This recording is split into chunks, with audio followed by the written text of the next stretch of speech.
మారిపోతున్న ధర్మం ఎప్పుడు ఏది ఆచరించాలో చెప్పగలిగిన వాడెవరంటే భగవంతుడు ఒక్కడే. అందుకే ధర్మమునకు 5 ప్రమాణములు. ఒకటి శృతి, అంటే వేదము మొట్టమొదటిది.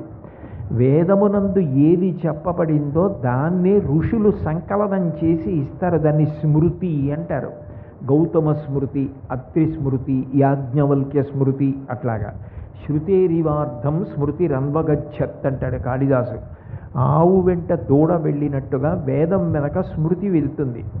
శృతిని తెలుసుకుంటే వేదం చదువుకున్నా ధర్మం తెలుస్తుంది. నేను వేదం చదువుకోలేదండి అంటే స్మృతి గ్రంథాలు చదువుకుంటే ధర్మం తెలుస్తుంది. నాకు వేదము తెలియదు, స్మృతి తెలియదు అండి అంటే పురాణము చదువుకోమంటారు.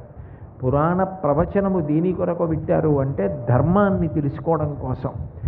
చరిత్ర వేరు, పురాణం వేరు. చరిత్ర ఒక రాజు ఎప్పుడు పుట్టి ఎప్పటి వరకు ఉండి ఎప్పుడు చనిపోయాడో చెప్తుంది.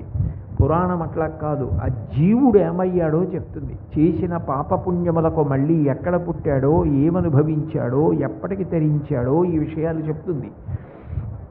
శృతి, స్మృతి, పురాణం. 4వది శిష్టాచారం. పెద్దలైనటువంటి వారు ఎట్లా ప్రవర్తిస్తారో దానిని చూసి మిగిలిన వాళ్ళందరూ కూడా ప్రవర్తిస్తారు. యద్యదాచరతి శ్రేష్ఠ తత్తదేవేతరో జన సహ ప్రమాణం కురితే లోకస్తదనువర్తతే. పెద్దలైన వారు, శాస్త్రము తెలిసున్నవారు ఎట్లా ప్రవర్తిస్తారో మిగిలిన వారందరూ వారిని చూసి అట్లాగే ప్రవర్తిస్తారు.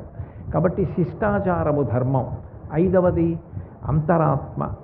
మనకి ఏమీ తెలియకపోయినా తప్పు చేస్తున్నప్పుడు లోపల నుంచి ప్రబోధం వినపడుతుంది. వద్దు, ఈ పని చెయ్యకు, ఇది తప్పు, ఇట్లాంటి పని చెయ్యకూడదని లోపల నుంచి ప్రబోధం వినపడుతుంది.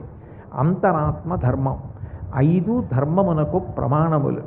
అటువంటి ధర్మమును ఎవడు పట్టుకుంటాడో వాడిని రక్షించడం కోసం భగవంతుడు వాడి వెంట పరిగెడుతూ ఉంటాడు.